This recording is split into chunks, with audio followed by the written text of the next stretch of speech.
Hey everybody,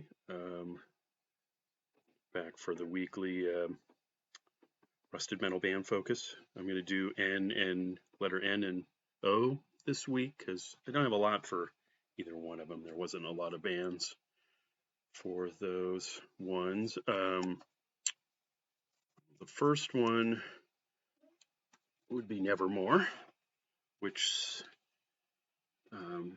there's the reissue of the debut record that's kind of rare. It's a double LP that has the record as well as their four demos from '92. Supposedly this was one of 400 that was going to come out and didn't come out because there was some licensing issues or something, is what I was told.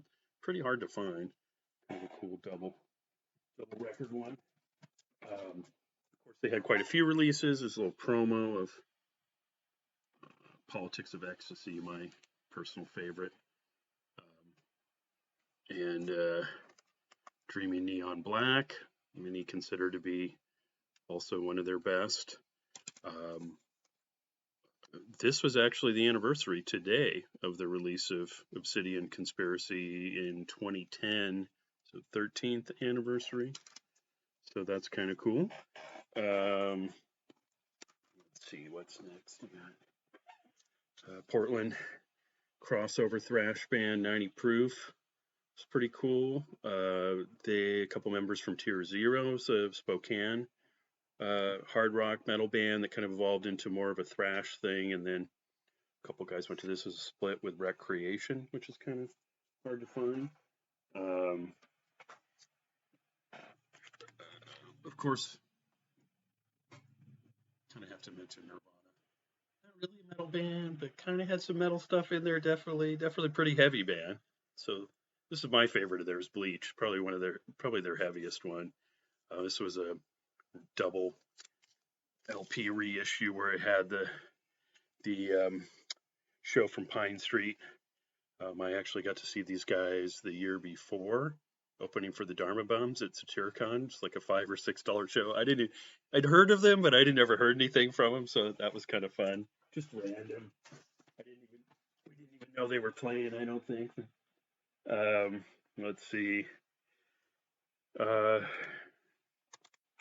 Not My Son, demo tape from these guys was kind of a cool heavy band, grunge era band, early 90s. It was like 92 or something for this demos. And then Near Infinity was a progressive metal band. I got a track on this Seattle Music Scene Volume 2 comp. I think they had a CD as well. I don't have it. Let's see, for O, we've got,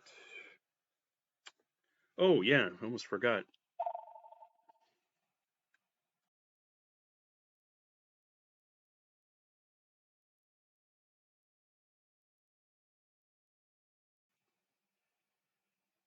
That was my Northwest Metalworks label partner Brian cutting in there with his original copy of the NME record from 1985. Pretty hard to find now, the original. I'm trying to get Brian on here. We live a good ways apart, and we haven't been able to coordinate a filming session with things and everything. But coming up, we're going to do one together for sure. Considering we did a book on the band, so more on that later.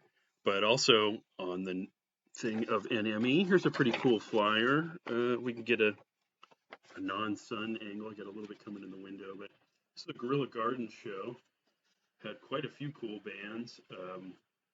I could never figure out who Annihilation was for Rusted Metal.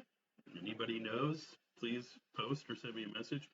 But we had NME, Strychnine, Kill Decor, Dehumanizers, RPA, which is, I believe, Raging Peasant Army is what that stood for. Max Planck and Malfunction that we talked about last time. So that's kind of cool. Let's see, who else do we got? I think we're moving on to O. We got Open Fire, who was on the Northwest Metal Fest compilation, played a bunch of shows, 5-piece with keyboards, kind of Deep Purple sounding band. They're the second track on compilation there. You can see these guys right here. I interviewed Phil C., the keyboardist and guitarist for Rusted Metal. They did some demos, played a lot of shows at the time. Then they added a different singer. Freddie Crewmans came on vocals from James Bird's band and a bunch of other groups. And Reckless Ricky Dunn from Kidskin joined on second guitar, and so they became a six-piece and called themselves Phoenix. And they also did a demo, a tape they recorded at, I believe, Steve Lawson's studios. So let's see. Well, next would most definitely be Overlord. Here is their original 1982 EP, Broken Toys. This has got like an original promo flyer, and our good friend James Tolan, who helped with this project and used to manage his friends in Overlord back in the day. He was a couple years older and had a job and a car, so by default, I guess he became the guy.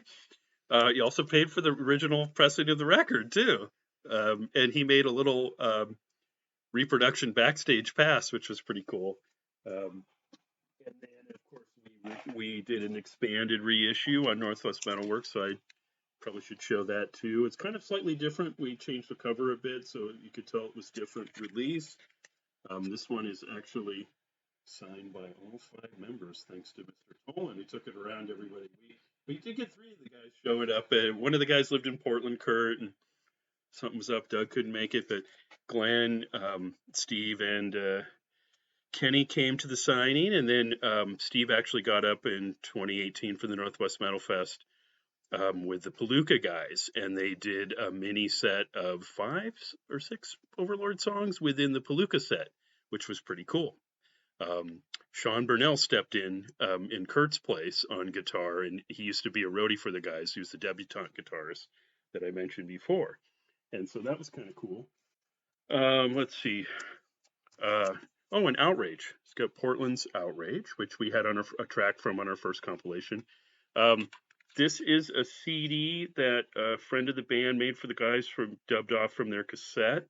Word is he's actually working with somebody on putting this out with some unreleased live stuff, some original material from some of their shows that I've heard and sounds really good. So that hopefully will come out this year or whenever. Be looking forward to that. So, well, let's see, a couple other bands. We had Nasty Habits, was a hair metal band from Washington, from Seattle area. Night Vigil was a Canadian metal band that was kind of cool. Played a lot of shows with different bands up there.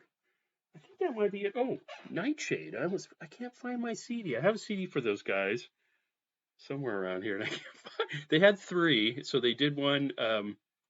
What was the first one? Was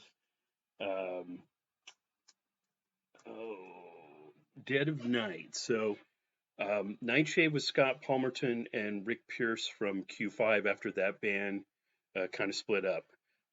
Couple of the tracks, I think 4 originally were going to be for a third Q5 album, ended up reworked by Scott and Rick for the Dead of Night album. Also featured Jeffrey McCormick on drums, who played in Q5 later on, and TKO was in Duval and Juvenile and Sentence and a bunch of other bands. And then had kind of different bass players in the band. Eventually, Evan Sheely joined him. Frankie Rongo played drums for him for a while, who's in the newer lineup in Q5 that Scott Palmerton has. They're going to be playing some festivals and stuff overseas. So so they had 3 records, and then Q5 reformed, and that kind of came back to the fore. I think that's it. If I forgot anybody, pick up Rusted Metal and take a look and see who I missed. So yeah, that's it for N and O that I have for this time. Next week will be letter P.